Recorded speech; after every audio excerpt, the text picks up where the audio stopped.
Yo, what is up guys, Delboy here, aka Blue Collar Sports TV. Hopefully you guys are doing well. If you're new here, smash that like, hit subscribe, all of that good stuff. So, we are broadcasting from a cold, dark, snowy, icy, gloomy UK. The winter has well and truly hit us. And, you know, I'm one of those guys who, I don't really enjoy the winter.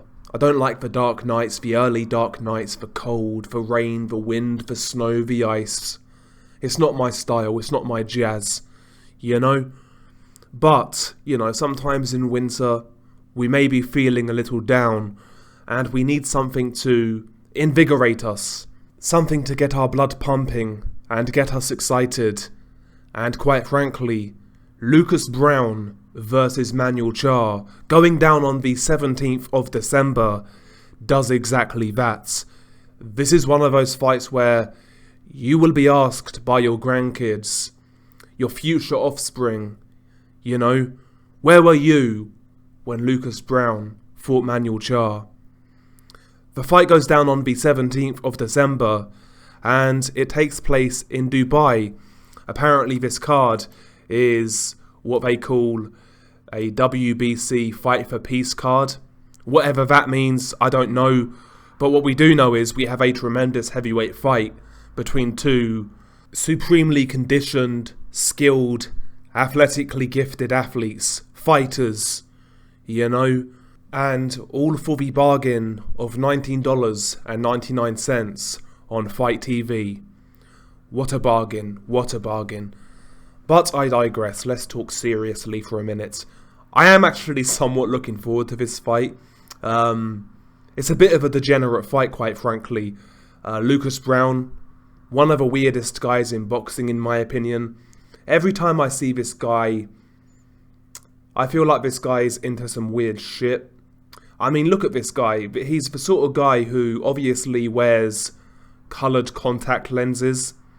It looks like he wears mascara. This guy's a weird dude. One of those types of guys who I wouldn't really want to spend any time with or be around, quite frankly. Who knows what Lucas Browne gets up to in his spare time. But, listen, he's a big lump, as we know. Hits hard. Tough guy to a certain extent, I guess. And yeah, he goes for the knockout. He's slow as fuck. Slow as molasses. I mean, he's got the agility of a double-decker bus, but I mean, he can make for some good fights at a certain level, depending on whether he turns up. I mean, if you just look at his recent form, in my opinion, he took a dive against Paul Gallen, who was a former rugby player, and he got knocked out in a round in that fight. In my opinion, that was a dive, but in his last fight, he actually knocked out Junior Farr. And of course, Junior Farr was coming off a loss to Joseph Parker, but he gave Joseph Parker some trouble in that fight, and Lucas Browne blasted Junior Farr out of there. Who knows? Maybe Lucas Browne is back on those Mexican supplements. Who the fuck knows? But he's coming off a couple of knockout wins in fights in which he wasn't supposed to win. So Lucas Browne is coming off some momentum going into this fight. And yeah, I'd assume that would make him the favourite in this fight. I would certainly make him the favourite here. Whereas Manuel Charr in recent years has been incredibly inactive. In the last 5 years, he's had, 3 fights? One against Alexander Ustinov, the other against Christopher Lovejoy, which was an embarrassing state of affairs, quite frankly. And also a guy called Nikola Maliakic. So yeah, I mean, Manuel Charr's not been active in recent years. He's been fighting a low level of competition. But Manuel Charr is the Giga Charr, right? I mean, look at Manuel Charr. He actually reminds me somewhat of myself. You know, real recognize real. But yeah, Manuel Charr going into this fight is very inactive. And not only that, man, he's had some outside the ring issues. I mean, a few years ago, he confronted an internet troll at I believe at a cafe in Germany, or a pub, something like that. And he ended up getting shot in the stomach. In fact, he actually might have got shot more than once on that occasion. He might have got shot a couple of times. But, Manuel Charr, being the Giga Charr in which he is, he's not going to succumb to such minor injuries. Manuel Charr bravely fought through it, and here we are, he's back active again, professional athlete, professional boxer after being shot. I mean, that is an inspirational story to say the least, and here we are, he's squaring off against a dangerous, dangerous puncher in Lucas Browne. Who knows, if he wins this fight, maybe he gets ranked within the sanctioning bodies, who knows? And you never know how things line up, he could then get a voluntary shot at a world heavyweight title. So what I'm trying to say is, Manuel Charr is 2 fights away from the greatest comeback in heavyweight boxing history. After being left for dead, after being shot, here we are a few years later, Manuel Charr is 2 fights away from the greatest comeback in heavyweight boxing history. He knocks out Lucas Browne, he gets a title shot, and he does the unthinkable. We could be witnessing history in the making, which is why you should buy this fight, $19.99. Great value, in my opinion. But yeah, in all seriousness, if I look at this fight, I actually think it could be fun while it lasts.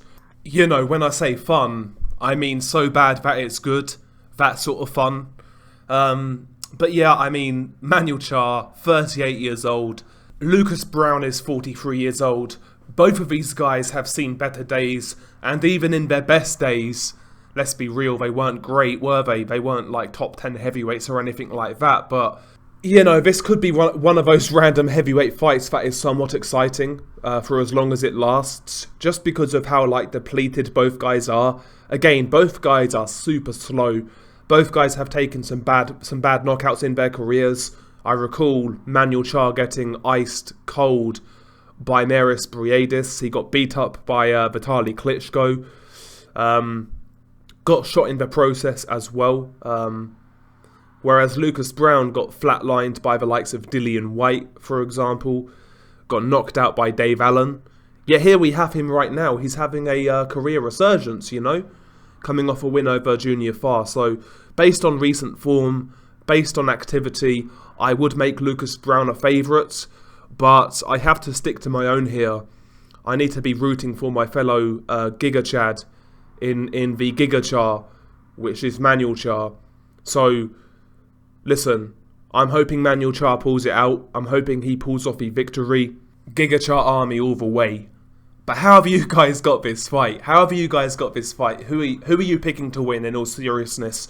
If I had to bet, I would bet on Lucas Browne, to be honest, but you never know. I mean, this is this is a random ass fight, and the heavyweight division has a habit of throwing these sort of fights up. And yeah, I'm here for it, It's so bad that I think it's going to be good. That is my sales pitch for this fight. It's so bad that it's going to be good. Like that sort of cheesy 80s movie that is, everyone knows it's shit, but it has some sort of endearing factor to it, right? Those sort of movies that are so bad they're good.